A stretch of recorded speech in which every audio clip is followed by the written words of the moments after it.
want me to leave? No. But I may run into Hope. Right at the door, Ethan.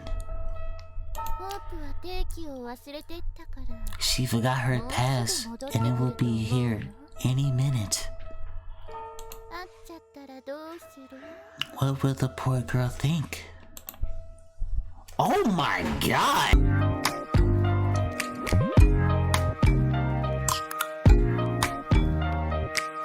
YouTube, what's good? I'm back with another video. Today we got another Selene Apoptosis video. From where I left off, I think we saw like a shadow of her, and then I don't know, I stopped it right there. Like something happened. I tried to tell my girl, but then she left me because I sounded crazy, I guess. But let's check it out, man. Let's go ahead and get into it. Okay, it just says shadow. Hold up.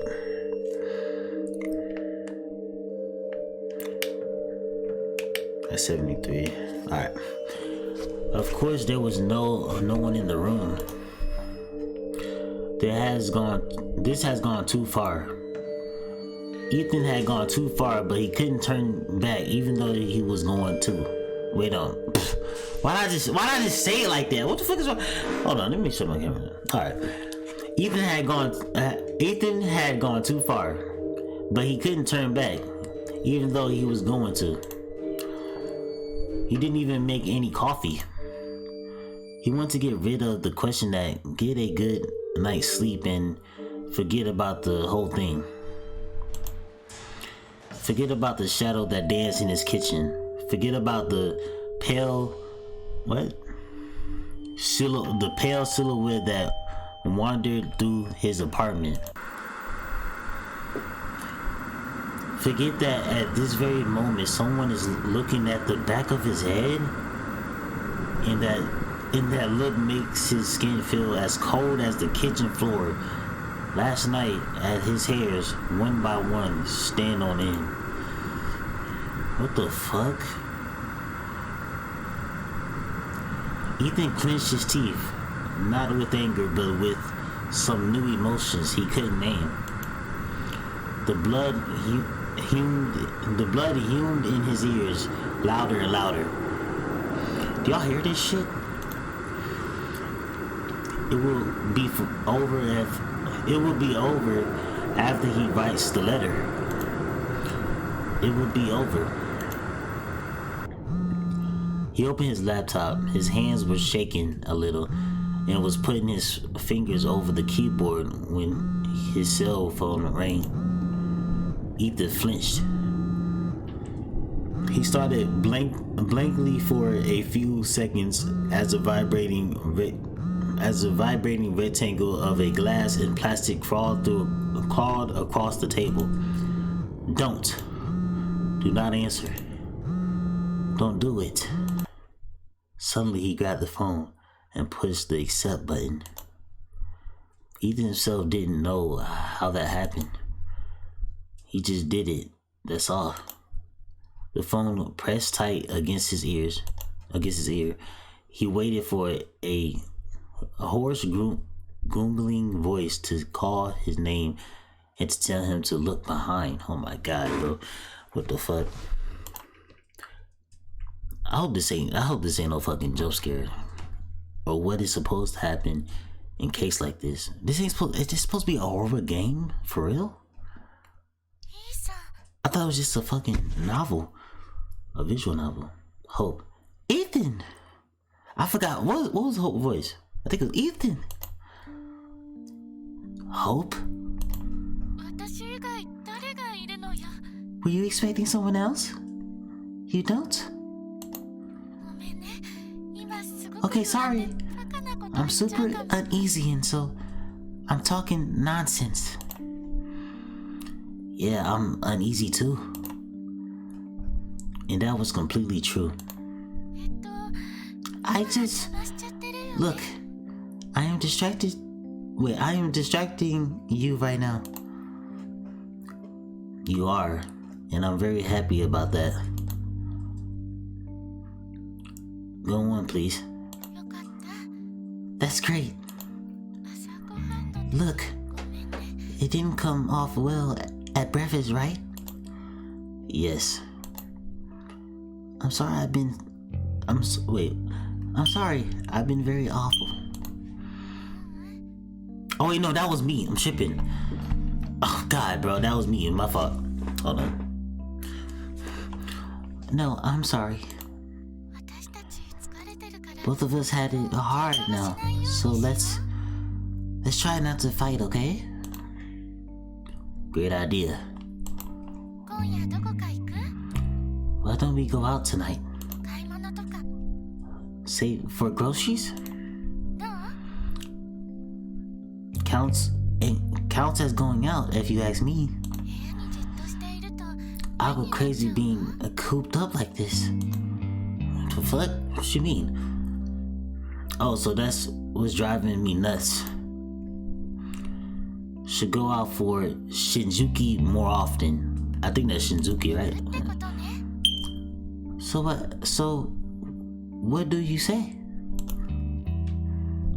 Okay, we're going to buy all the Shinjuki tonight.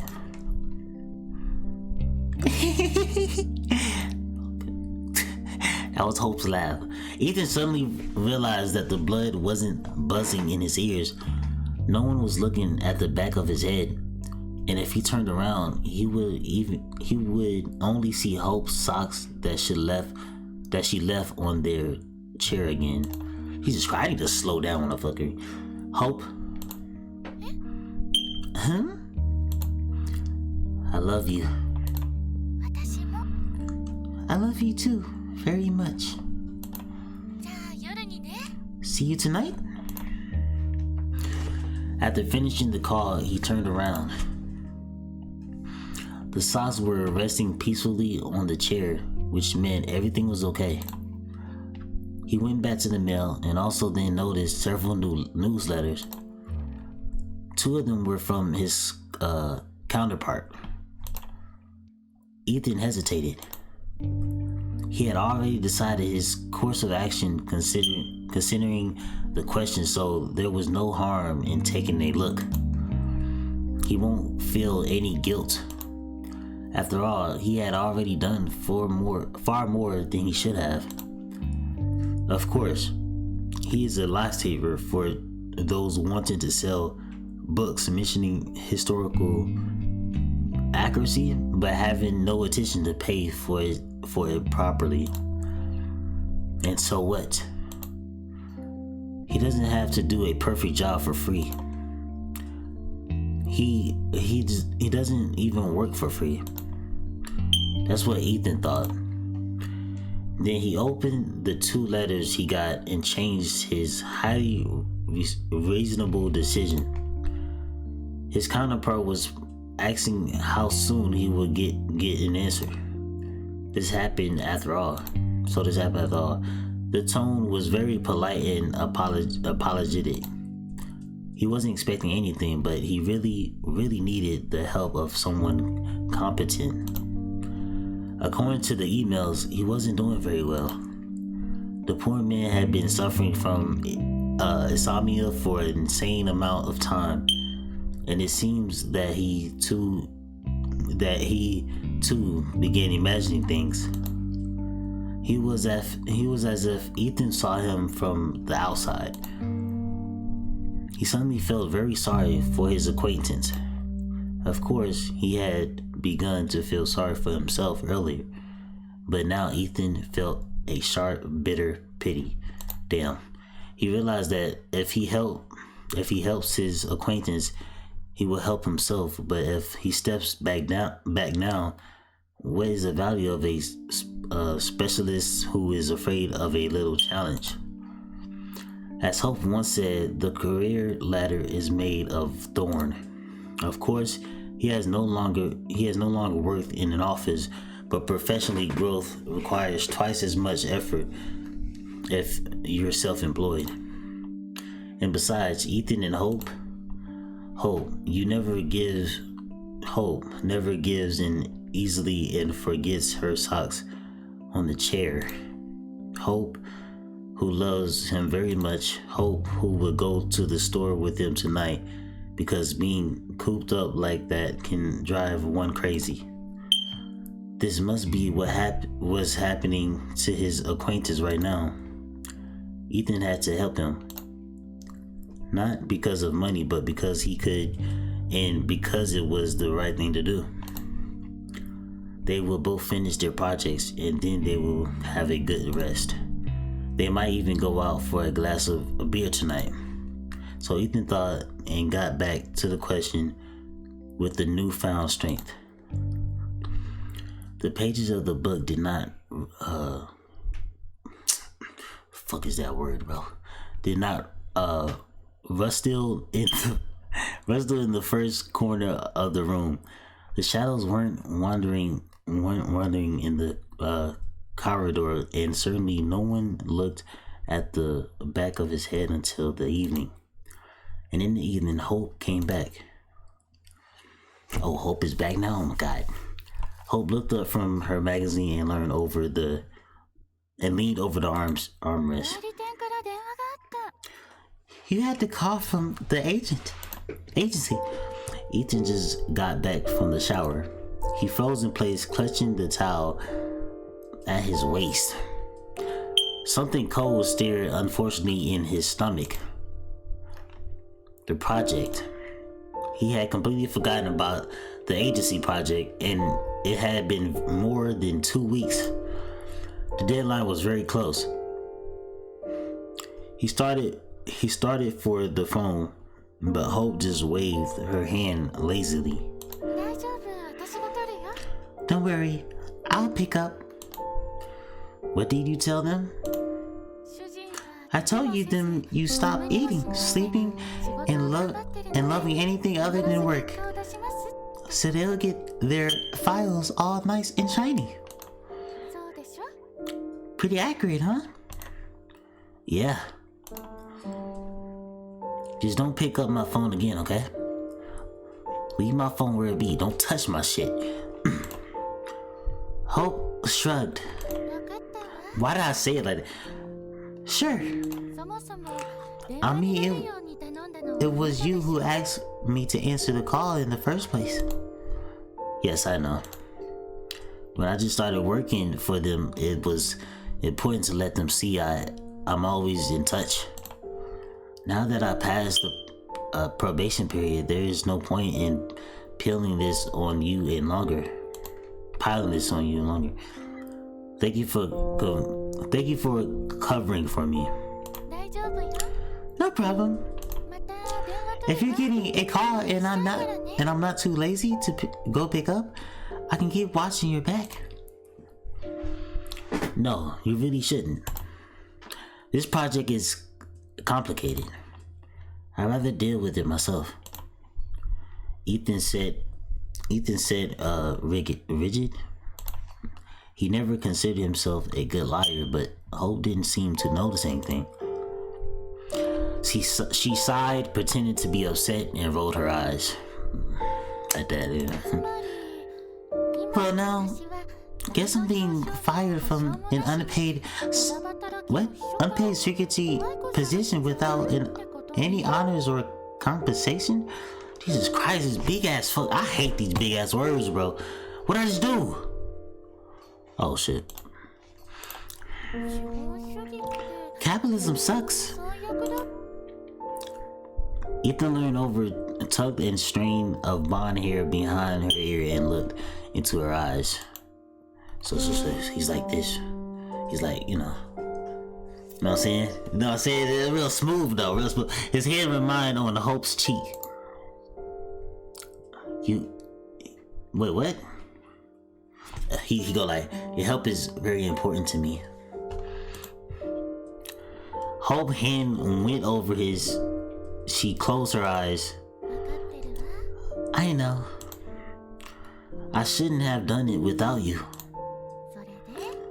What else is new? They kissed.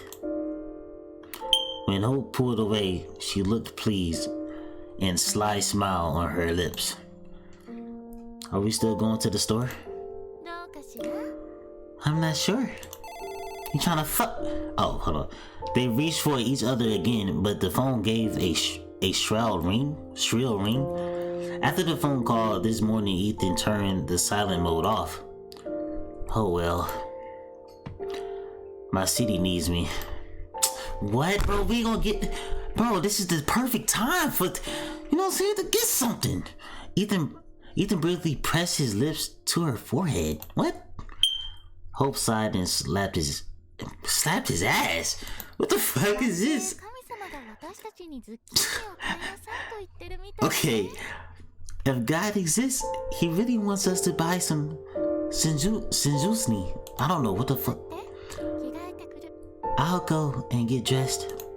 I don't know what that word is, bro. I think it's Zenzuki. The call was from the agency. They needed more details and dates. Ethan went out into the hallway and tried to make it sound as plausible as he could. Yes, he understands that the deadline is very close. No, there were no serious hitches in the work. Yes, he will send everything on time. When the call finally ended, Ethan's neck and face were flushed. By this time, he was a lousy liar after all. Ethan had to catch his breath. When he returned to the room, Hope was reaching for his laptop. What are you doing? Hope glanced at him over the shoulder. This time she looked surprised. Nothing special, really. I just wanted to print out some discounts coupons. What about it? Ethan left a bunch of files on tabs open. They had nothing to do with the agency project, and he didn't want Hope to see them. After all, she didn't know enough about his projects to serve as a sort of secretly. What the fuck? About all the projects except the one that Ethan shouldn't have taken because it wasn't paid for. Maybe his fears were irrational. Maybe Hope wouldn't blame him. But Ethan felt ashamed, and he didn't want to take any chances after what had happened this morning. I have lots of unsafe files in there. Some important information might get lost. Can I print those coupons myself? Ethan felt the heat rise again in his neck and cheeks. Hope stared at him for a few seconds. Ethan couldn't read the expression on her face, and that creeped him out. He was ready to hear the reapproaches. He even agreed with them in his mind, but Hope simply walked away. Sure. I'll send them in your mail. Like, why are you going to my fucking computer without my permission? What the fuck is wrong with you? They spent most of the way to the store in tense silence. A few times Ethan asked something just to make sure Hope was still talking to him. Hope was though the answer was dry, and she never even attempted to make a joke. It's not that bad, Ethan told himself. It's not that bad at all. If you repeat it again and again, you can buy a little time, but in the end, the anxiety will prevail. It always does. Ethan's mind quickly figured out that the owner was trying to trick it and spat out the chewing gum. At the moment, Ethan got caught in a avalanche of thoughts that he didn't want to deal with, and he couldn't in his current state. Jesus Christ. Something had to be done, to be said. But what? Maybe he should actually do something after all. Ethan imagined touching Hope's fingers, and he immediately saw her pulling the hand back, her eyes glistening. How she opened her mouth to ask the question Ethan had no answer to. Bro, I'm a terrible fucking reader, bro. Holy shit. They have to talk one way or another. Ethan didn't know where to start without burying himself even deeper. He had been thinking about it the whole way, but never came up with anything.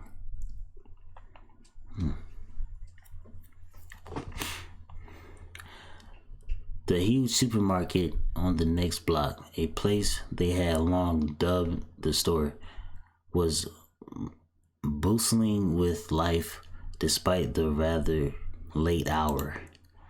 As soon as they entered the large glass doors, the tension began to come off on its own. Oh shit. Man, Hope looked good, right? You know? The cars were scarce, but Ethan got them one in exchange for a coupon. Hope gave him a thumbs up with not bad at all expression on her face. Hope, look at that word, bruh.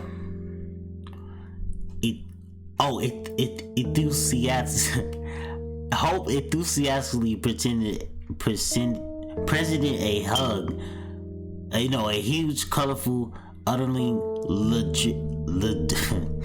what the fuck are these words? Latrice's mug, and Ethan immediately agreed they had to buy it. I fucking hate that. They tried to find a pair for the mug, but Bowling supermarket employees said it was the last one. They were a little disappointed, but well, at least that was something. Okay. Looking for the mug was the time that finally did the trick. Now they were huddled together, looking for their favorite treats and arguing about which breakfast cereals are the best. That's how it was until they reached the meat department. I'll go pick something out before it's all cleared. Hope nodded absently. She was stuck at one of the big fridges in the middle of the hall. Okay, I'll be waiting for you here. The meat shelves were half empty, as usually at this hour. Ethan was hoping to find a steak or something minced meat. However, he soon forgot about both. What the fuck? Jesus Christ, well, who is it?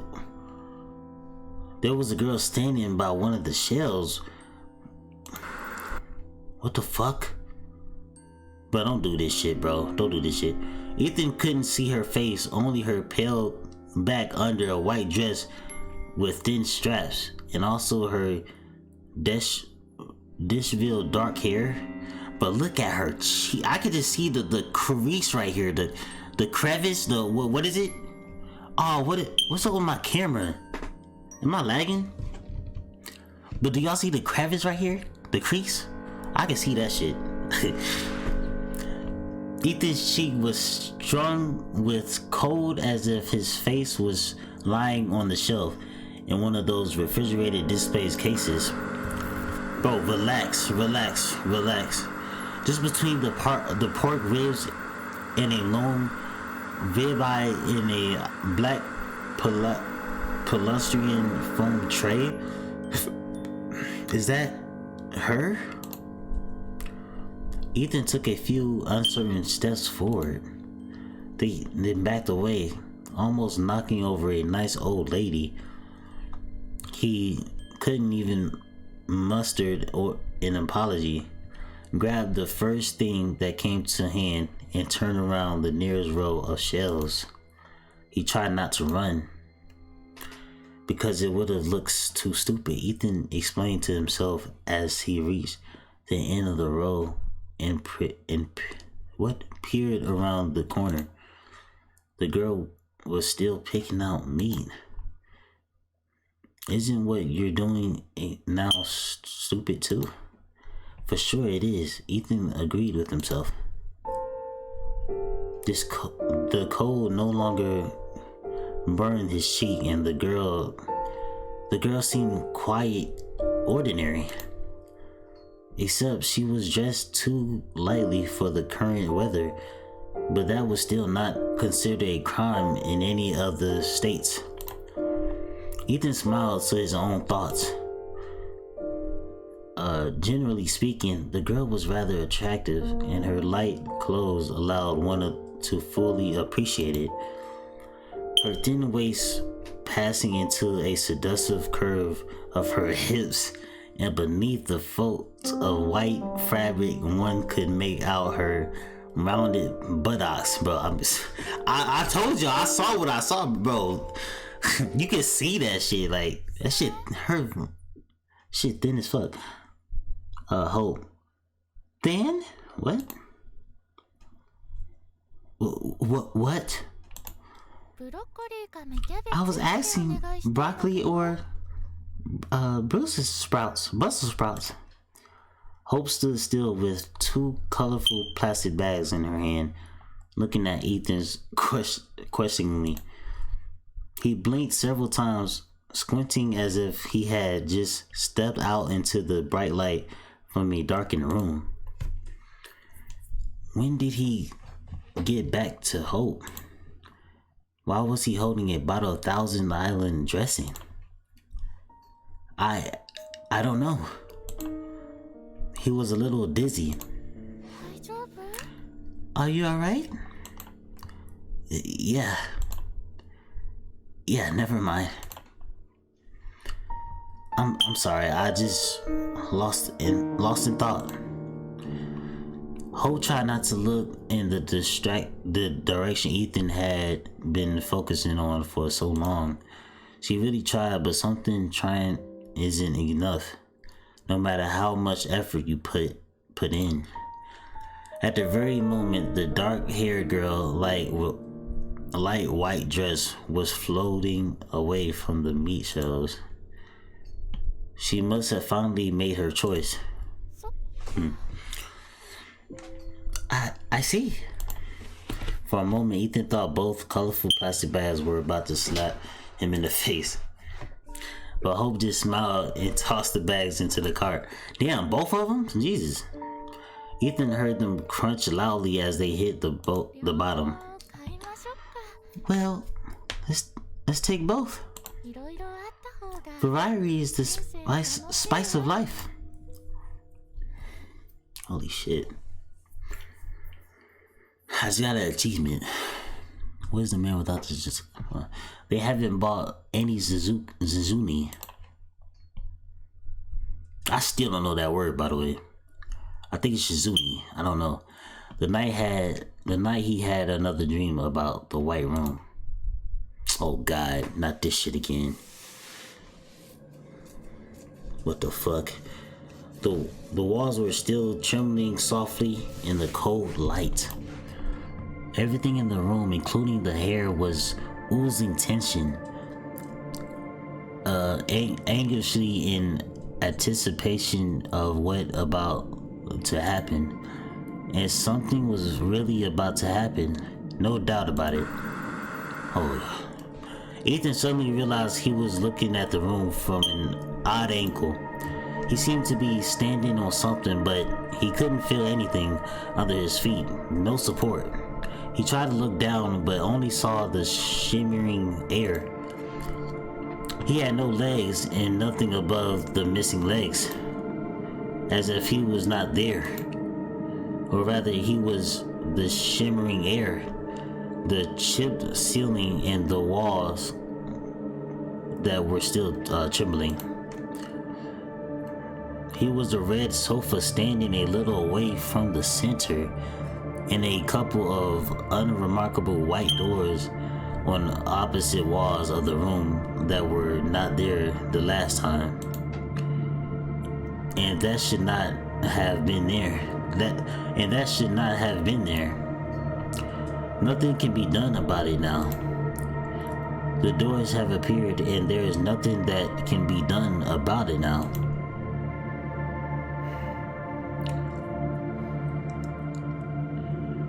But what is this room though?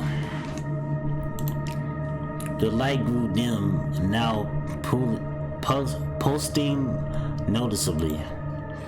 It was still emanating from the room in its entirety, reflecting from the white walls, but most of all from the twin bra on the wall between two doors that were not supposed to be. For some reason, Ethan tried to catch the rhythm of the light with his breath, yet he couldn't.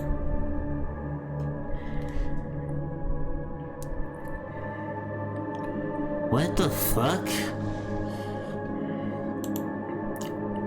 There were two figures sitting on the sofa. One fair, the other dark.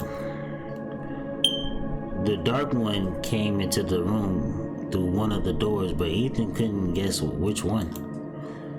The fair one was Hope. What? Did I... Hope, what are you doing here? You can't be here. You have to leave right now, or something will happen. The pulse of light became faster. What the fuck? The dark one moved towards Hope and tucked a blonde string behind her behind her ear. Jesus Christ. Everything was happening very slowly, as if underwater. There was something odd about the dark one. Something about her was wrong, but Ethan couldn't guess what. She leaned towards Hope's ear and covered her mouth with her hand, and Hope leaned towards her and listened very carefully, as if they had a mutual secret among themselves. Something was about to happen. They both looked at Ethan, even though Ethan wasn't here. Or rather, he was nowhere, because no white room ever existed. Oh my god, bro. Here we go. One of them smiled. The dark one's figure slid down Hope's chin, a soft rounded line. They were no longer looking at Ethan, only at each other, very closely and very slowly inhaling the light. What the fuck? Are they kissing? The dark one stroked Hope's cheek, and there was no light left between their arched lips and their collided. I don't fucking know. Ethan saw drops of saliva glistening on her lips. Oh my god, I can see it now actually. The dark one licked her lips and raised her tongue to make space for a long black snake as it go out for her mouth. Jesus Christ, they are getting, but she is tonguing her down, nigga. The snakes swayed, tasted the air with its own tongue and reached out to Hope. Hope closed her eyes. Now the snake was stroking her cheek long and black over and over again in a spiral, always in a spiral. Hope reached for the band that covered her eyes, and the dark girl reached for her hand, and their fingers intertwined, and the light between their lips melted, as it always happened at sunset. Yet there was no snake. It was just a black ribbon, a punctuous ribbon covered in scales. The pulse of the room became faster.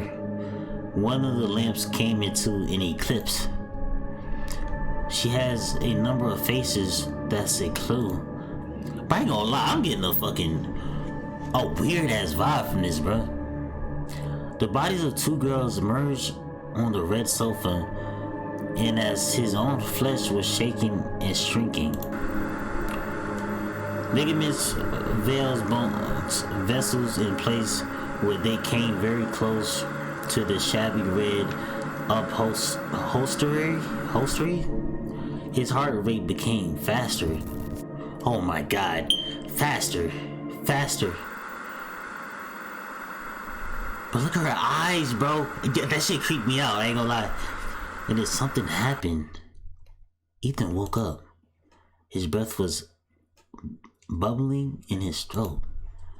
The ceiling above him was flaring with immeasuring darkness, and down below his stomach he felt a searing heat. The heat was so intense Ethan had to sneak into the bathroom, and as his old man used to say, he had to squeeze it off. And now just once, but whooping too. After that, Ethan loomed over the sink and was looking at himself in a small rectangular mirror for quite a while. At some point, his lips started trembling. Ethan did not wait to see where this was going. He spat into the sink, let the water in for a while, then he turned the lights off.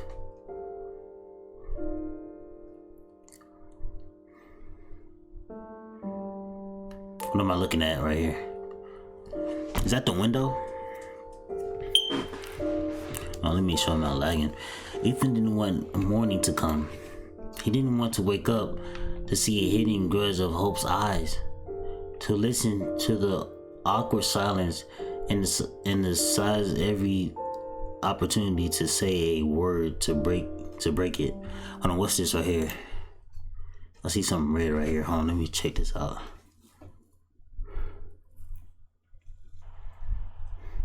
How to make up a tomato soup.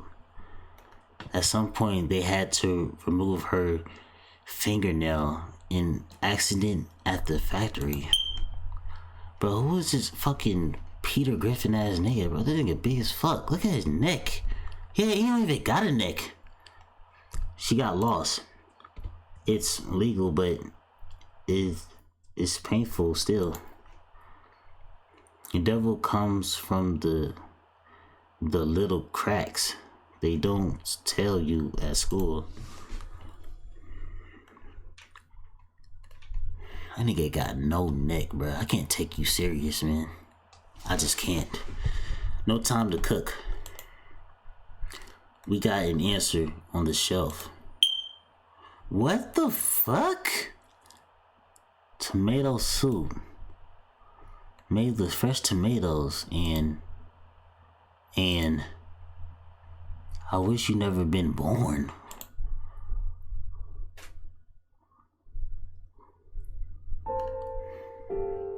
But I'm trying to figure this shit out, man. Okay, so we had the maintenance, talk show, cooking show, commercial break. Alright. What's this? June 11th. I had a really weird dream today. Hope. I don't know what this means. Hope is okay. I'll go and look for him. I should have closed the darn window. February 13th. An awful day. I was crazy scared for Mom. She says she'll have some days off and we'll be watching movies and eating waffles. Oh shit. I love that. But she looks very sad. I don't know what to do. But morning did come and Ethan was in for a surprise. Everything was fine. Very much so. Hope got up early to make a superior breakfast, the kind Ethan was never able to cook, even when he really wanted to. She was talking to him. She was joking. She listed at least 10 places they would go when their schedules became more relaxed. The nightmare seemed to be over. Simply wash away down the drain with the rest of all things excessive he used to have in his body. The image was so real that Ethan got completely relaxed, let his guard down, dazed by the cute nonsense waffles with cream and delicious Turkish coffee. Then Hope asked a question. Do you think a darker hair color would suit me? What? Stop, bruh.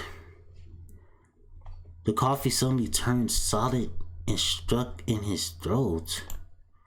Ethan felt as if it wasn't coffee at all, but finally ground glass? He coughed. What? Hope put her eyebrows on the table and sipped from her cup as if nothing happened. I was just thinking about becoming brunette. What do you say, huh? I don't know. I'm fine with everything as it is. As long as you like it, I guess. Tiny pieces of glass were still scratching him from the inside. What the god damn. Ethan tried to clear his throat, but it didn't get much better. But why? Were you thinking about that? Yeah, were you thinking about it? Wait, what? But why? Were you thinking about it? Ethan struggled to speak. He felt as if he was falling into a pit and the air was whistling in his ears. Well, one has to change from time to time. Variety is good, isn't that right? She took another sip. Besides, I find plenty of dark hair all over the apartment. Not very long, you know, but not too short either. About this length. Even before Hope tapped her neck with the edge of her hand, Ethan knew where the hand would stop. And so I thought, if I go brunette, I can believe those hairs are mine. Wait, what? Hope's lips stretched and the corners of her mouth turned up. But she wasn't smiling. This isn't happening. This just can't be happening. He must still be asleep. This is a dream, just a shitty dream. And it would end. Now Ethan desperately wanted morning to come, but morning just couldn't come for the second time in a day.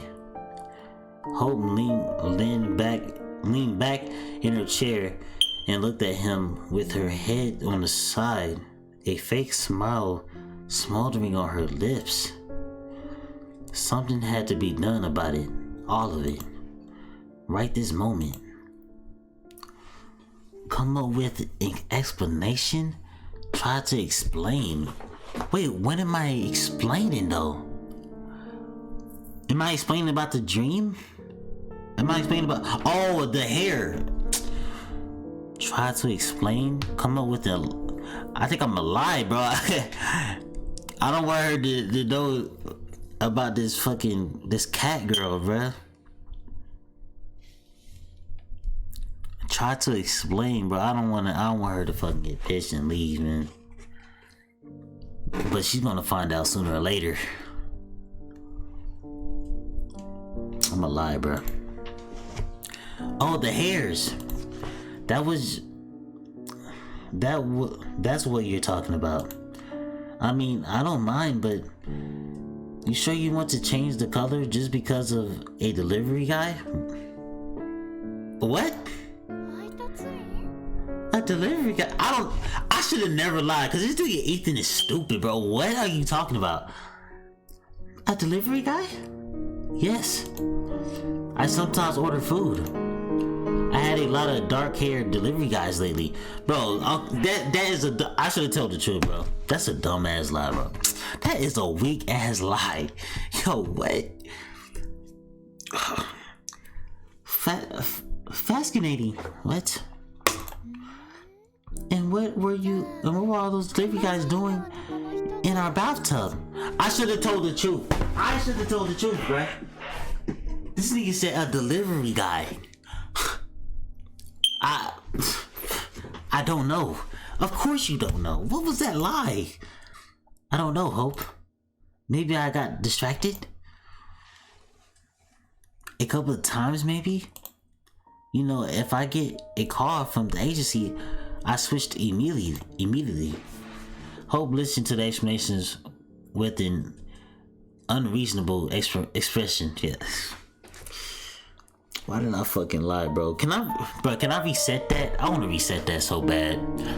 At least that ghastly smile was gone. Ethan felt a bit bitter. Maybe the carrier was prowling around the apartment while I was distracted. God, why didn't I think of that? Maybe that's why my stuff keeps on disappearing.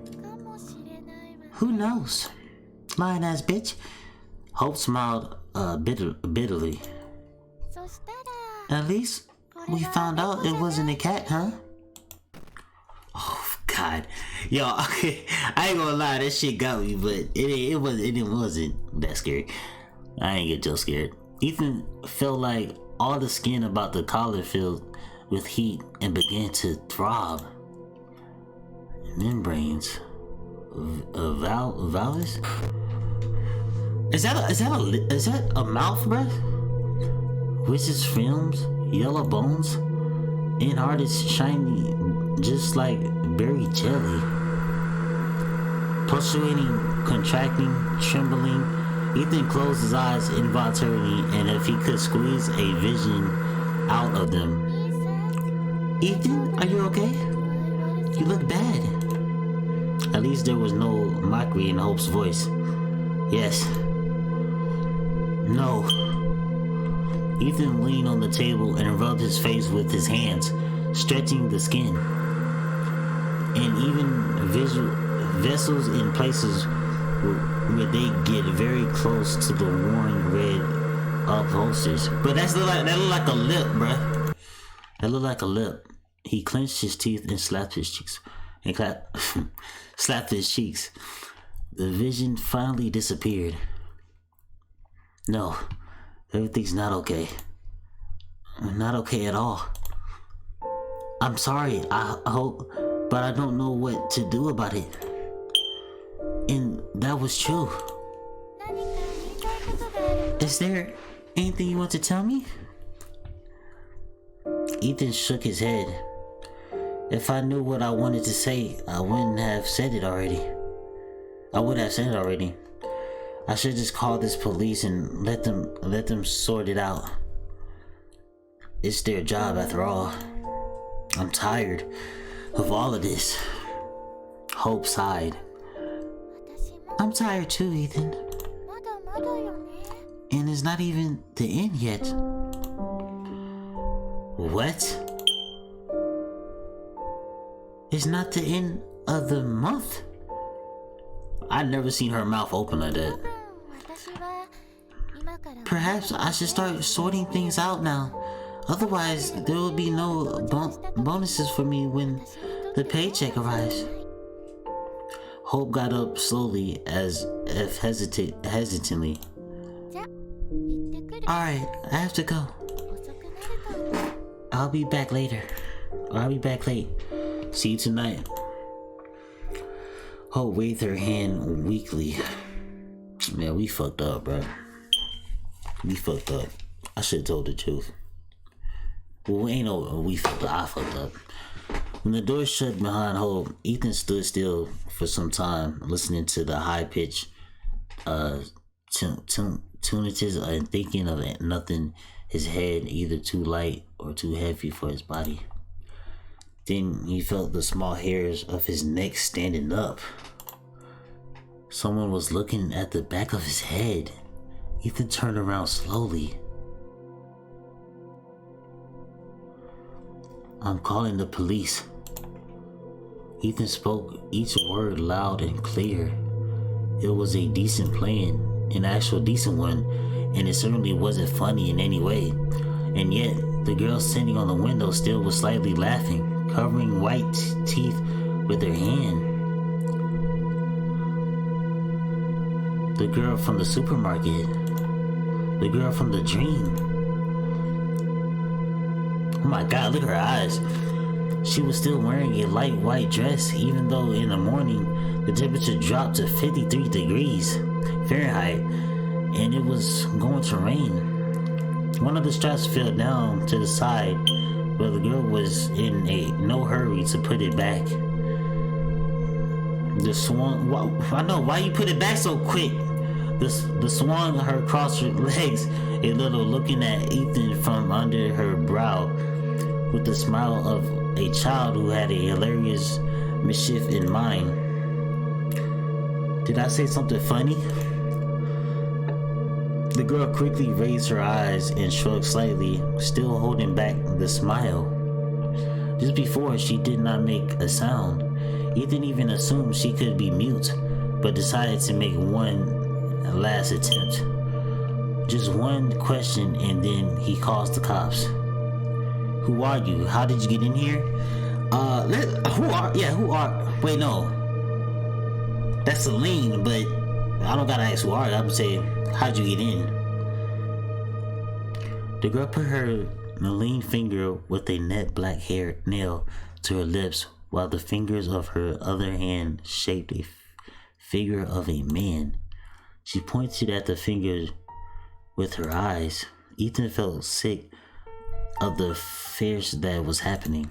He thought he should call the cops immediately. The hand clutching the phone continued to hang limply. The finger man looked around and started walking along the window slope with his finger legs. 1, 2, 3. Did something else happen? Ethan failed to understand what it was. The next moment, the fingerman was walking on the seal, and the girl was making it with her other hand. Then she smiled wildly and put both palms on her chest. She looked absolutely happy. I was invited. Suddenly she cast a gloomy look at Ethan. Her black eyes gave a cold glimmer. It's rude to come in without an invitation. A moment later, the girl reached for something behind her back, quickly pulled it to her lips, and took a sip. Ethan's throat became tight with blood that abruptly rushed to his head. How did you get this?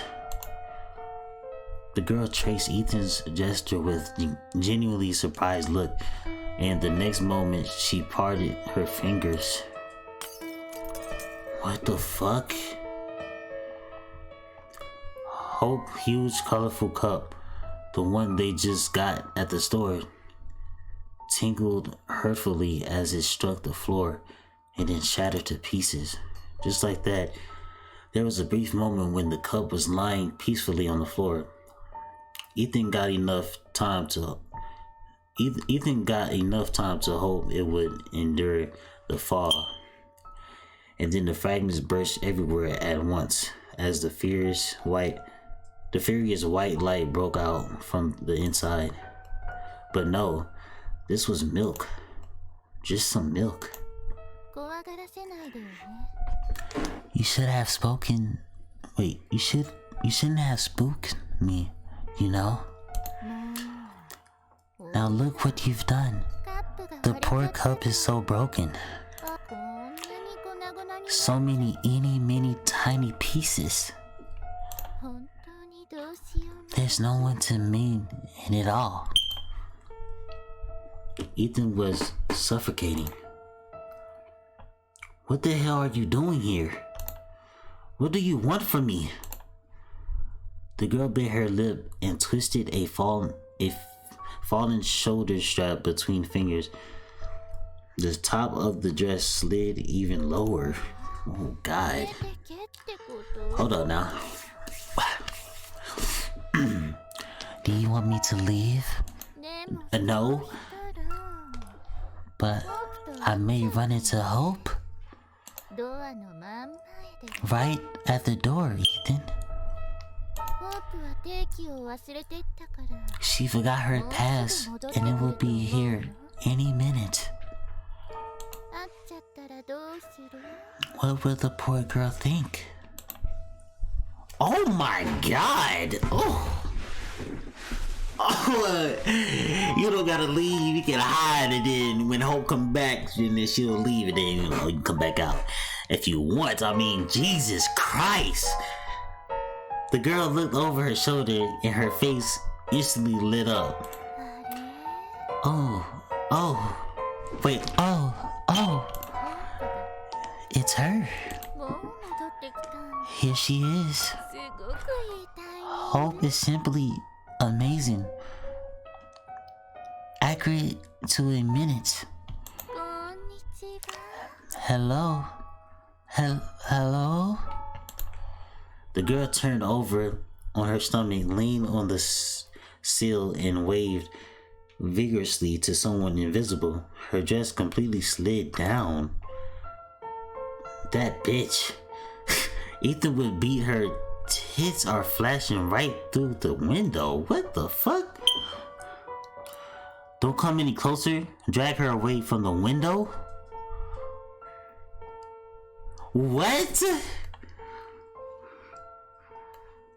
Don't come any closer. Come here. It said drag her away from the window. I guess so Hope won't see her. She will stop right now. He will force some sense into her. Ethan rushed to the window. He was going to grab the girl's arm and drag her deeper into the room. Maybe he would have clenched her shoulder much harder than necessary. Even he would have given her a hearty shake before releasing her. But even in a state of frenzied rage, he did not intend to punish her. Let the police handle it. It's their job after all. Moreover, he wasn't going to get on top of her with his whole body pressing her against the glass. But he did just that. What? What the fuck is hold on, what's happening, bro? Ethan failed to see how this happened. It was as if someone rolled the clock forward and in the missing stretch of the time replaced the thing he intended to do. All he knew was his right hand already clutched the naked boob of the damn bitch and his left is propped against the glass. No! And I was supposed to, bro. I was supposed to grab her and hide her, bro. Behind the glass, far below, was Hope. Oh my god, this dumbass cat, bro. She's supposed to. I wanted to hide her, man. Ethan saw her face. Ethan would give his all for a chance not to see, but it seemed like someone lent him a pair of theater binoculars against his will. Oh my god, bruh. This is fucked, bro. Ethan saw Hope's blue eyes turn glassy and her mouth opening as if she wanted to say something but couldn't find the words. You little shit. What? He did not even have to pull down his pants or lift up the hem of her dress. All this happened as if it by itself. What the fuck? When it finished, Hope was gone. His shallow, frantic breath surged in his chest and just wouldn't calm down. Ethan was crying slightly and without tears. And then the girl's neck turned counterclockwise, crunching all the while. But you heard that neck, bruh? Ethan had a momentary thought. He hallucinated as this very moment the girl's neck twisted again and again and again. Oh my god. The girl laughed and he saw her wide smile right in front of him. Thoughts she was still lying below, belly down on the windowsill. Her hand was no longer covering her mouth. Ethan saw her teeth, long and sharp. Oh my god, bro. That's crazy.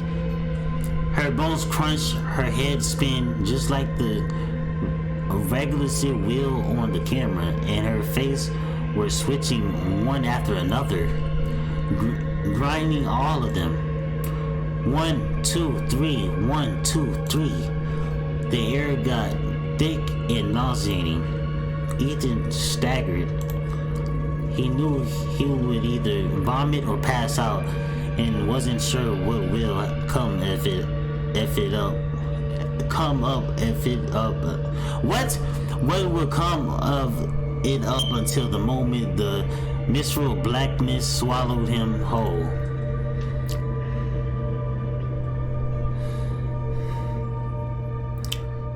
But look at her, bro. Fucking devastated. When he woke up, the horrible creature was gone. As soon as Ethan's mind couldn't function again, he called Hope. She did not answer.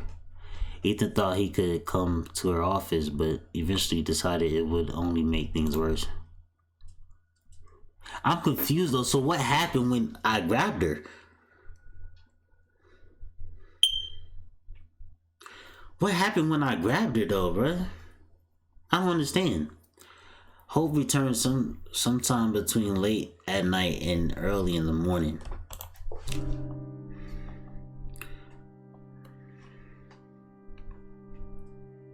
That's a TV program. The skin of her cheekbones was taut and almost transparent, as there were deep shadows under her eyes, as if she hadn't slept in a long time. She smelled of strong alcohol. Oh, goddamn, bro. Ethan went out of the dark room to her. He didn't sleep and didn't turn on the lights either. Things that lurked in the dark, real or imagined, no longer frightened him. He even wished that something he had been dreading for the past month, he finally could not name the feeling he had, would come out of a greasing blackness of a shadow of the shadows and snap his neck. But everything in the apartment was mockingly calm, except for Ethan himself. Ethan. Hope stared at him in silence, swaying a little. Instead of pupils, she had dark holes. I even been thinking a lot about what I would say if you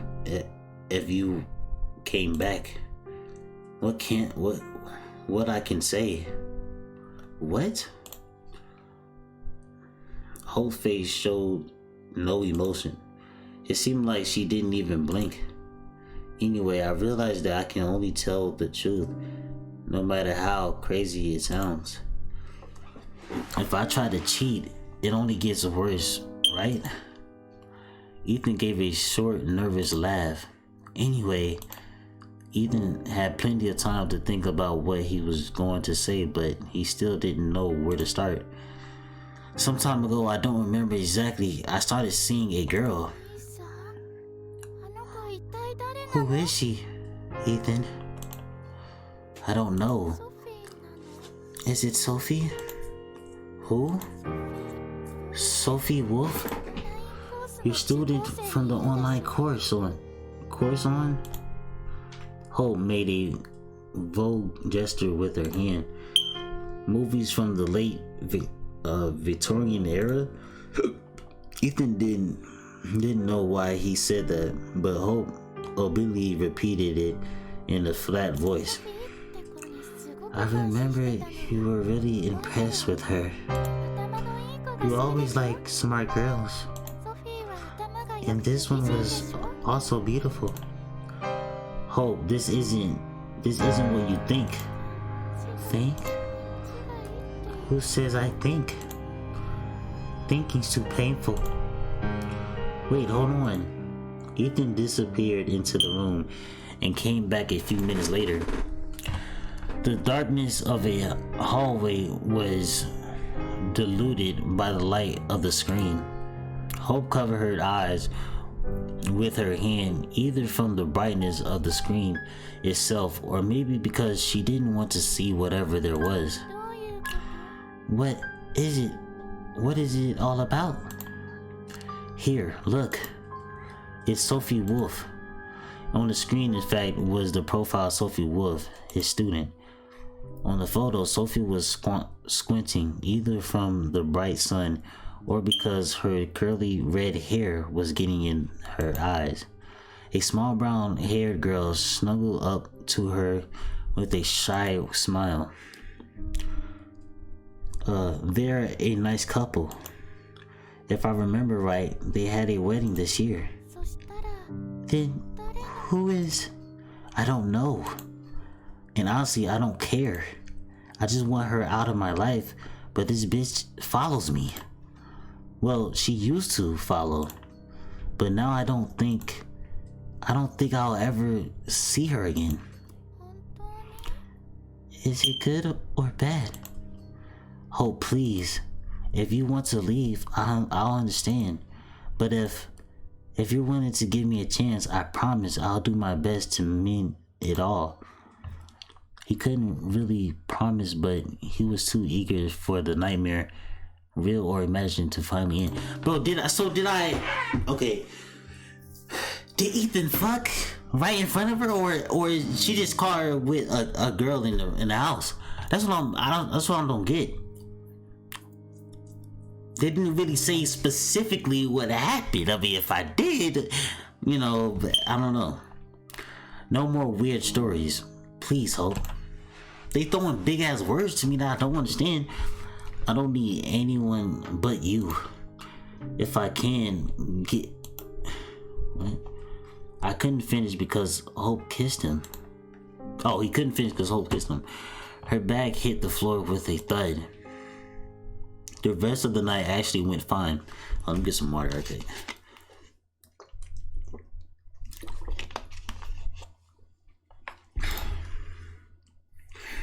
Well, even more than that, except for the fact they were too busy to get any sleep. Oh my god. Holy shit. Okay. I ain't gonna lie, that shit got me. At least everything was going okay until the moment when, instead of Hope's face, just for a moment, Ethan saw. He couldn't tell her. He mumbled something about not feeling well and collapsed on his back, painting. He closed his eyes to the Hope wouldn't accidentally catch a glimpse of him. He saw nothing happen. It wasn't real. It's fine, she understands, said Hope. Thank fucking God. Something changed. What changed? What changed?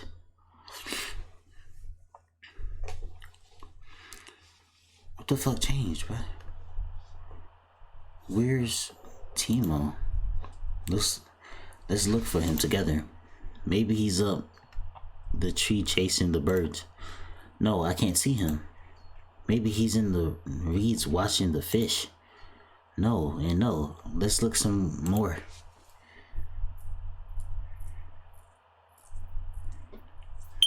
What the fuck? Maybe he's on the roadside under the blue plastic bag. What, bruh? He's not there. He's not there. He's not there. He's not there. He's not there. He's not there. He's not there. He's not there. He's not there. He's not there. He's not there. He's not there. He's not there. He's not there. He's not there. He's not there. He's not there. He's not there. He's not there. What I just see up here? The conditions of love. What have you done? I wanted to save you. I wanted to save us both. You fool. That's right. But I just can't lose you. Is it too late? It's never too late as long as we have each other. Oh, Eli. That's Eli, right? The conditions of love. Huh. But why is I don't know when that should be stopping though. Should keep freezing. Okay. The convict's muzzle of Parsons' cat stared back at him. All that was required of Ethan, he had to call the stationary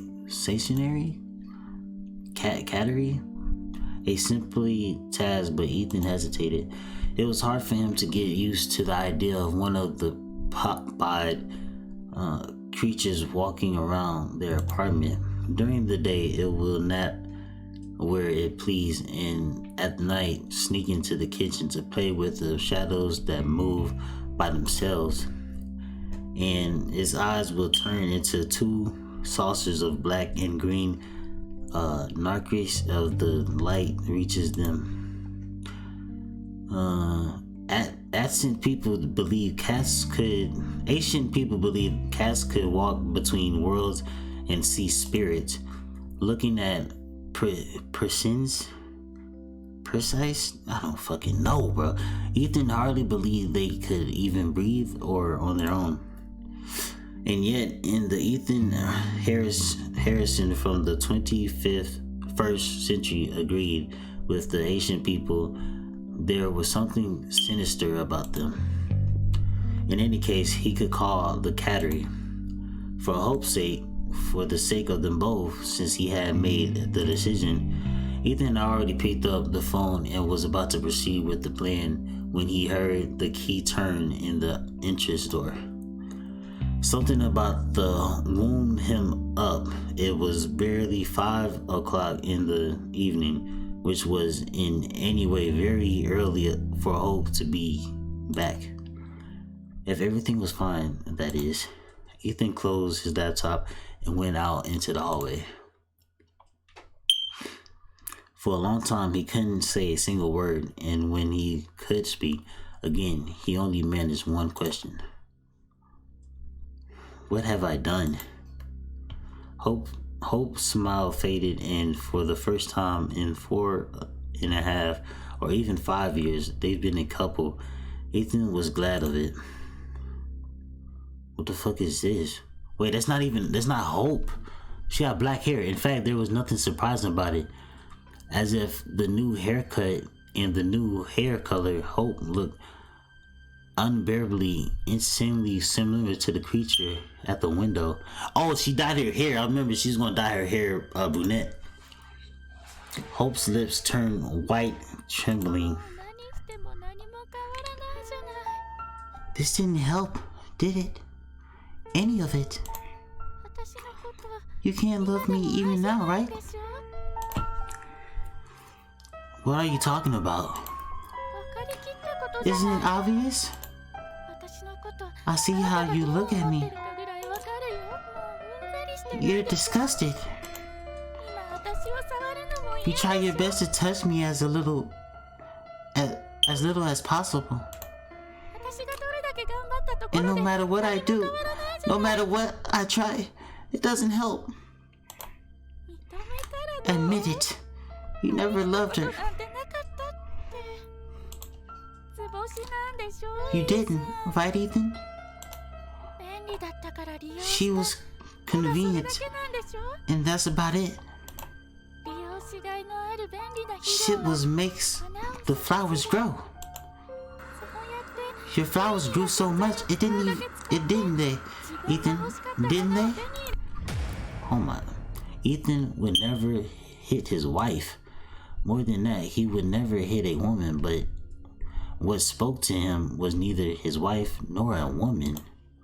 It was a nightmare incarnated in that bared its long, sharp teeth and came to take away his right for a second chance.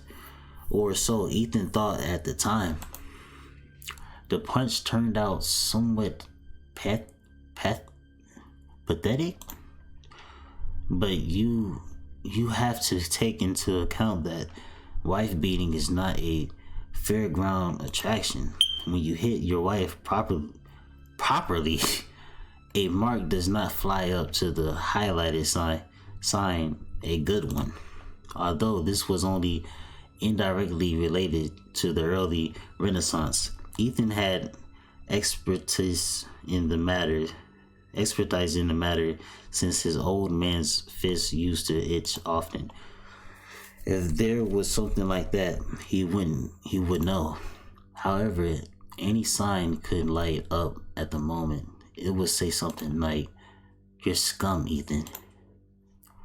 No. He kept repeating that even after Hope stormed out of the door in tears. Gotta see what this is. Let me see what this is. Is it raining? That's it? What's happening? Ethan barely remembered the following few days. Something seemed to be happening. Some people called him. He himself called a lot. He called Hope. Hope wasn't answering the phone. Oh my God, please don't tell me. He knew this would happen. Every time he dialed her number, he knew he'll end up listening to the voicemail signal. It became something of a ritual. The fuck? Something like, "You're scum, Ethan." No. He kept, oh wait, what is this? Oh, this is just I guess it's script. He would make up something. It was light outside something dark, but more often it was something gray. He neither could nor would want to identify because of the drawn curtains. He called Hope. Hope wouldn't answer the phone. He would go to the kitchen and turn the water on. He'd watch the silvery twisted stream break against the sink for a while. Eventually, he put up a cup under the stream, filled it to the brim. Let me get more. Go to the bathroom. Back to the coach.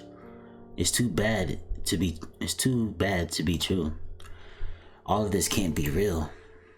Life can't crumble into pieces in an instant, just collapsing inwards like a wooden block tower.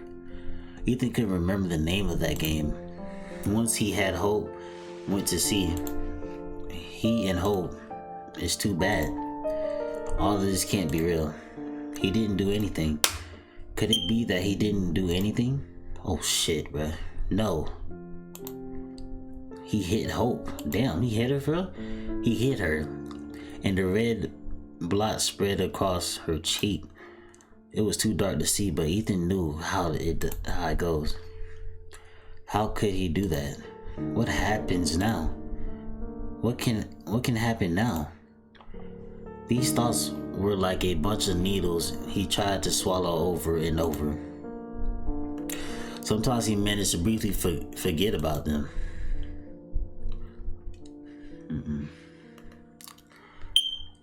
It would happen when he woke up in a gray, timeless, looked at the dirty white ceiling and didn't remember who that Ethan Harris was. But the pain would always come back. He had a bunch of needles in his throat, and no matter how much water he drank, he couldn't get rid of it. Hope's father shook him up a bit. No, in a sense, he could have done it, grabbing a hold of him, lifting off the ground.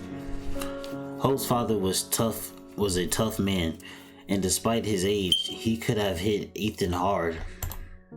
Ethan was afraid of it, and at the same time, he wanted it to happen. That would have made everything easier, maybe even fix it all. Ethan was going over it in his head as he stared at the phone screen displaying a familiar number. He was awfully scared, yet he answered. Oh fuck. It turned out Hope had asked her father to pack up for her. Mr. Marley's voice was flat. Father, okay, why does it go to that? I didn't even click that. Maybe even a bit certain. And worst of all, he wasn't angry. This plunged Ethan into despair. He couldn't get his redemption like this. However, the upcoming visit forced Ethan to gain his senses. It shoved him back into reality like a stream of people pushing one into a crowded subway train. Okay, so now I think we're back, like currently where we're supposed to be, I think. Because I think that was the past. It had to be. He tidied up the place a bit. He shaved. He figured out what to say. Several times he rephrases his speech in front of his mirror. And just before Mr. Mars arrived, Ethan left the keys with the neighbors. Simply put, he fled. Of course, he warned Mr.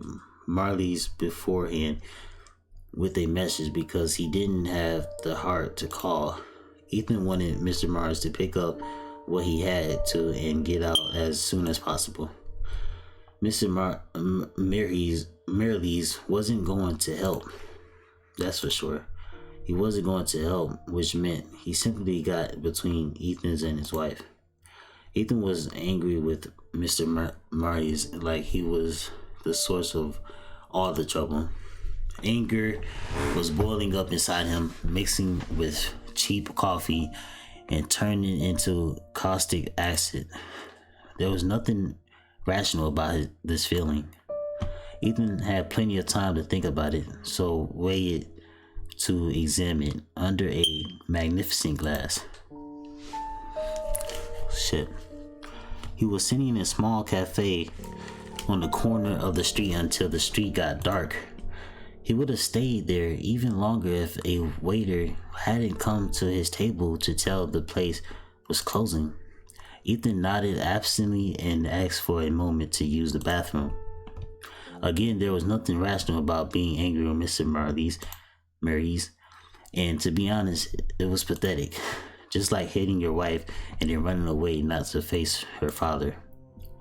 Yeah, you're a fucking coward, bruh. You're scum, Ethan. Worthless scum. Ethan turned off the tap and stared at his reflection in a large mirror. A few drops of water trembled on the tip of his nose and chin. Oh my god. Now that was a proper punch. Waiter, sir, I'm sorry, but sir, what? Are you okay? You have blood ooze from his split lip. Ethan wiped it with the back of his hand.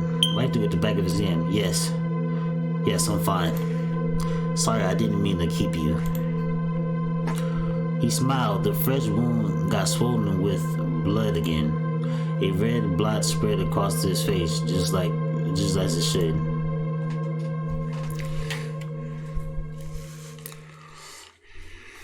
Ethan didn't lie to the waiter. He really was fine. Maybe not in the same manner as before, but the gears in his head were starting to move again. When he got home, Mr. Marley has already left.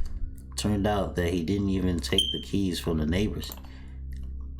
At first, Ethan assumed Mr. Marley's could cancel the visit, but as soon as he opened the door, his doubts disappeared. A strong, unfamiliar scent was feeling in the hallways. It could be Mr. Mara's clone of maybe the smell of the apartment itself, with Hope's presence faded away. Mr. Marley must have taken his daughter's keys. Somehow the possibility never crossed Ethan's mind before. He drew the air in through his nostrils and suddenly felt as sharp and clear as that dream he had days ago. Something was going to happen. Ethan looked around the empty dark room and reached for the phone. Was it to perform the ritual, or was he hoping something would go different this time? Short beeps. Ethan thought it was safe to say something was already happening. He only had to figure what and where. Is that the Mona Lisa? Something had changed in the picture, and it's not that Hope's favorite blouse is missing from the closet. If you find the difference, you win. If you find the difference, you'll know where the gears are taking you.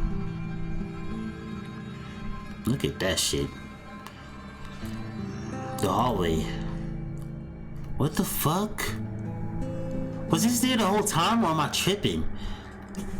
Pot bowls on the dresser full of gibberish and dust. The kitchen. What was that shadow? What the fuck? An uneven row of glass jars on the shelf, an empty coffee marker buried dry. Blackness at the bottom, spoons, forks, and knives, some of them really sharp. The bathroom. A mirror on the wall, and in the reflection, the closed door is open. No, not here. What about... Ethan licked his split lip. Yes, that's it. He has to check his email now. Ethan was looking carefully. I don't know why it does that. Seemed like a lot of time passed. Ethan's mailbox was full of various emails, but Ethan barely glanced at the names. He was looking for something special, and what was special about, say, letters from agency, and were gradually becoming more and more concerned. At some point, concern turned into cold and aggressive. Ethan ideally schemed through the notice and contract termination, not what he was looking for. He started with the old emails and scanned the list all the way to the top. Nothing. Maybe he's looking in the wrong place. Maybe there's just nothing to look for. No, something is happening. He only has to figure what and where. Ethan got too close to the accurate answer to those questions, that the light of new knowledge could have burned out his eyes. At the top of the list was an untitled letter. Maybe Ethan missed it the first time, or maybe it just wasn't here before. The sender was the same writer Ethan had voluntarily to help, completely free of charge.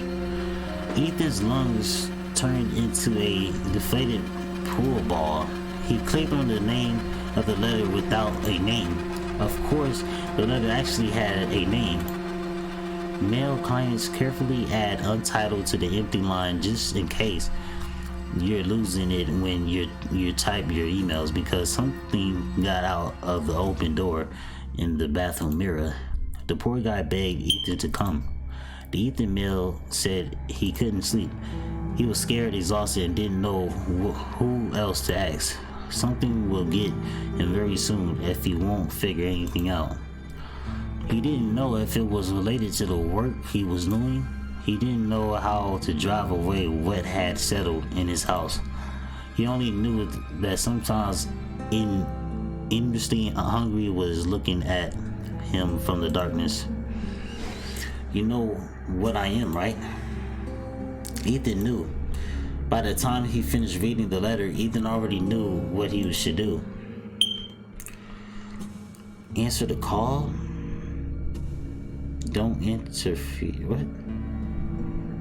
I'm gonna answer it. I'm answering the call. He must. Something that settled in his house. Bro, look at that shadow, bro. His skin got covered in cold goosebumps. He could feel the eyes again, focused on a single point of the back of his head. Something was watching him. He tried to forget to repress the convince himself that nothing was happening, but something was looking at him, and it wasn't a matter of belief. The silence in his ears was a thin, tickling note.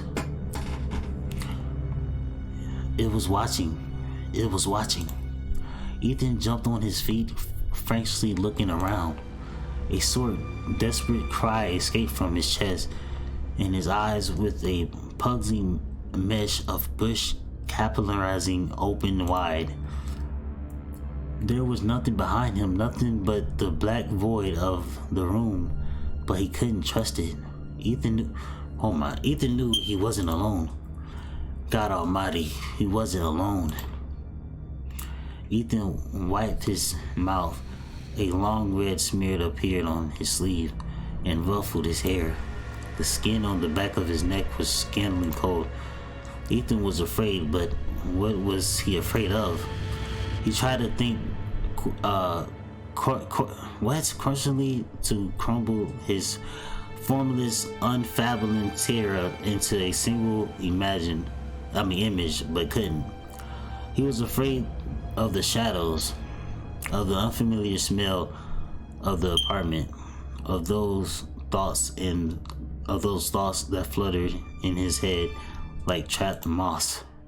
He was afraid of what he might say out loud if he tried to speak to the dark emptiness of the room. Ethan suddenly saw the white dress hem swaying in the still, wax-like air, the rippling flesh of a membrane, the curtains at the open window, the death shroud. He remembered the terrible ghost and what he had to do. Ethan was suffocating. He sank to the floor. Was he afraid of the white dress wrath?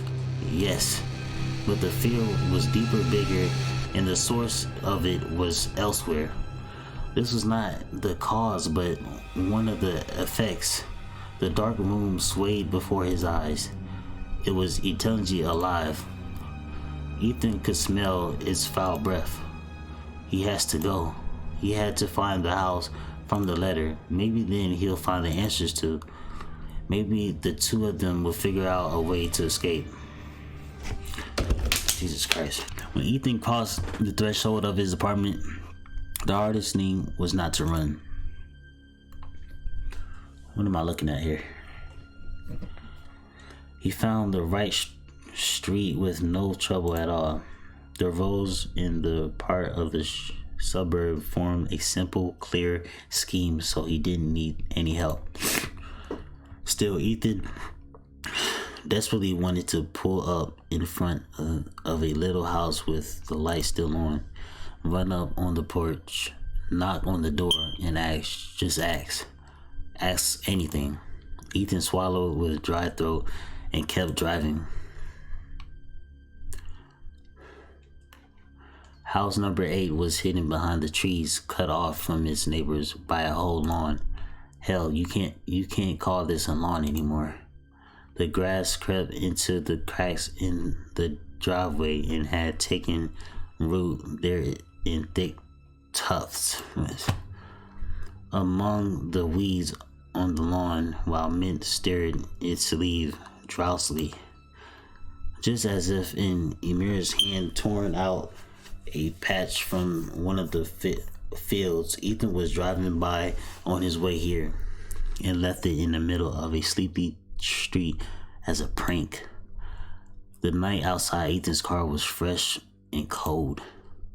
This and the red itself cleared his head a bit, but now he was sinking back into seeky uneasiness. As he got out of the car, he slammed the door loudly so that the house would know he wasn't scared. But of course he was. He was scared as hell. He still didn't know what he was afraid of. But I feel like they be wording these sentences wrong sometimes, bro. Ethan went to the porch and stood at the steps for a moment, looking at the front door. Then he walked around the house. There were no lights in any of the windows. Now I'll go back to my car and get out of here. But Ethan didn't do anything like that. Instead, he went up to the porch and, after a moment thoughts, put aside the flower pots the letter mentioned. He just checked things up and that's it. The spare key was in place. He won't go inside. It's just a small check. The key turned in the lock. It all went incredibly slow, and as Ethan was terrified of what he was doing, And he was just a burst of sharp pain burned the back of his head. The door, the key, and the hand that held it faded in a crimson black nothingness.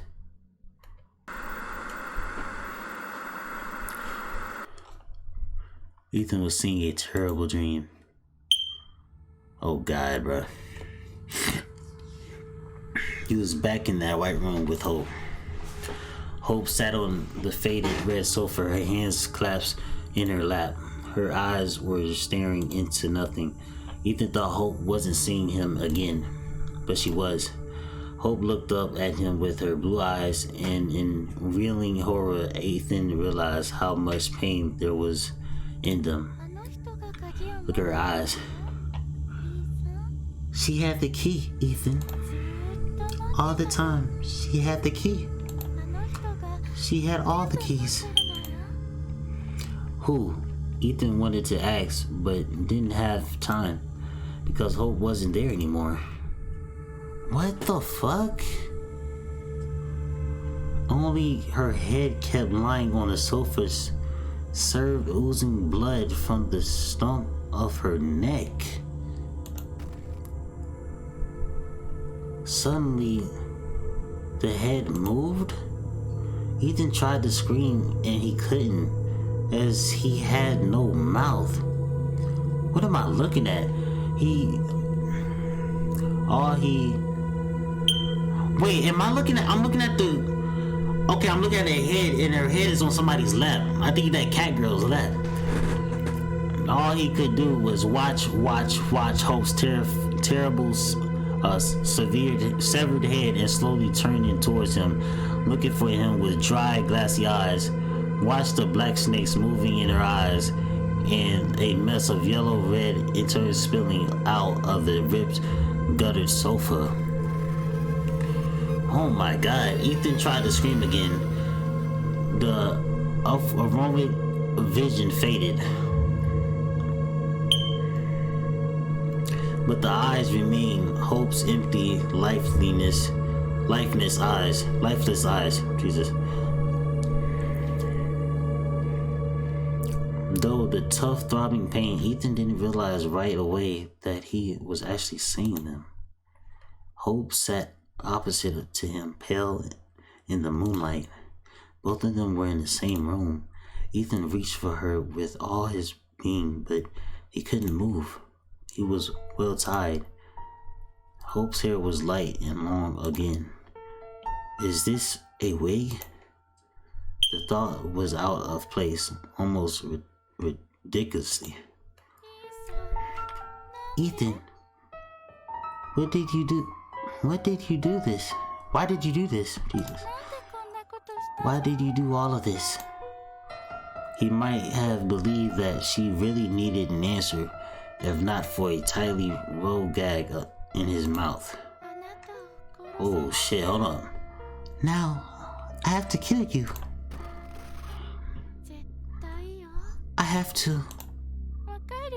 Do you understand? She sobbed. But first, I have to confess something. I read your mail. After what happened at the window, I just couldn't help it. I found this address in one of these emails. Her address. Hope, please. It's not what you think. But all that came out of Ethan's throat was a grunt. Shh. Don't strain yourself. You have a wound of your head.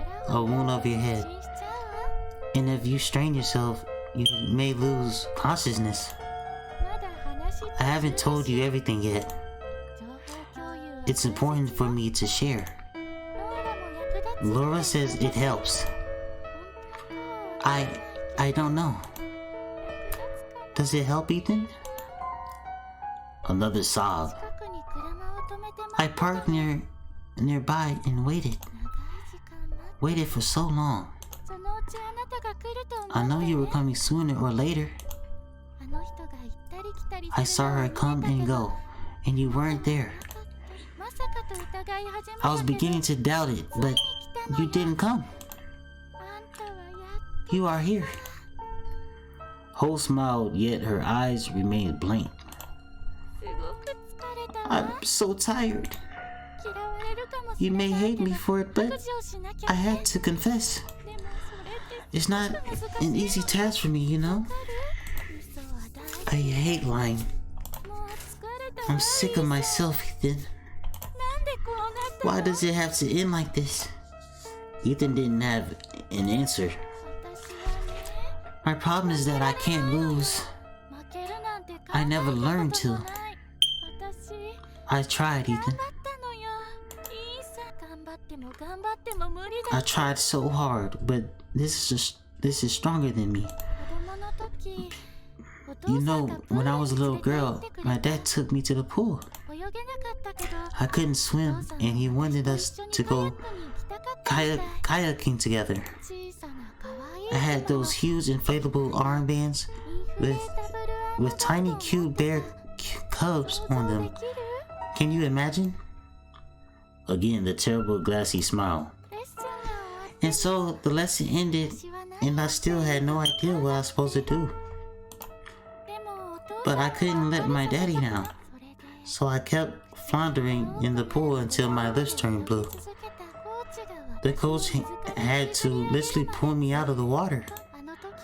I think I haven't changed since then, not a bit. I had to be the number one always. The best. One and only. I can't have it any other way. Do you follow me, Ethan? There wasn't even a hint of hatred in the way she looked, the way she spoke, and that's what filled Ethan with mesmerizing, crippling dread.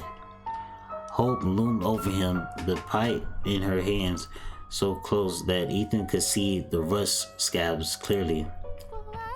I'm scared, Ethan. I'm terribly, awfully scared. She ran her hand gently over his cheek. I love you. You don't have to do this, Hope. Ethan would have said if he only could. But she had to. Oh my God! Hope shrank in as she had to squash an ugly bug and brought the pipe down on his skull with a crunch. Then once more and more. Damn. She repeated the simple action until her husband's head turned into a nauseous yellow-red mass. Her father, who was a doctor, would probably have called it inhomogeneous, because they certainly were quite large fragments of bone left in it. No matter how hard Hope tried to put a quick end to it, she was just an ordinary girl. She did what she could,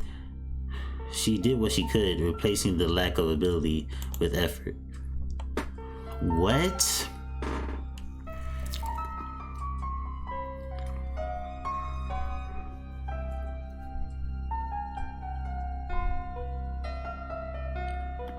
You're fucking... So she bashed my head in. This is still a dream, right? Oh my God, bruh. When she finished, Hope put the pipe down next to the body. She wanted to wipe off the blood and all of the rest, but that wouldn't be wise. The pipe was the murder weapon after all. Then Hope turned on her phone and made all the necessary calls. She confessed to what she had done in all the details, yet she left some things out. In the era of sex scandals, she wanted her husband to be remembered as Ethan Harrison, who truly loved history, not Ethan Harrison, who cheated on his poor wife. Bro, so I did fuck her then. After all, she really did love her. Covering what was left of her husband with her cream-colored coat, Hope felt exhausted and she still had to take care of herself. To her shame, that part of that plan Hope didn't think through. Suddenly she remembered there was a window on the second floor.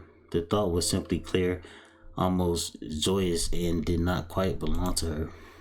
Something in the house seemed to take pity on her and gave her a clue. The window was open and there was lots of thrusty cables in the room upstairs, which was convenient as her body became terribly heavy as if made of stone, and every little thing took a great effort. In the very last moment before both her feet were in the air, Hope thought she might survive or suffered for a long time before it was all over. But it was over soon enough.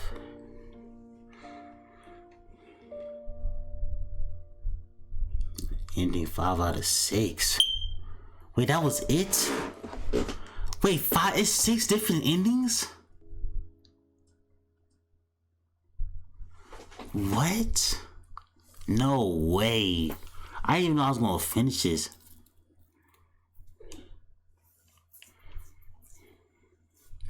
What is to the last choice? Oh God. Oh no. Okay.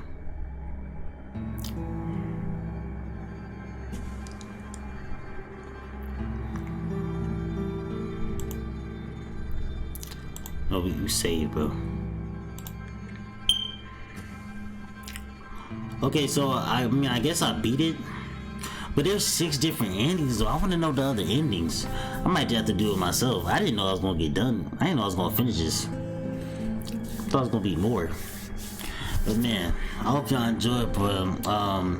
If y'all like this, let me know. I can find some more games that's kind of like this. Make sure y'all like, share, subscribe, and I'll see y'all in the next one.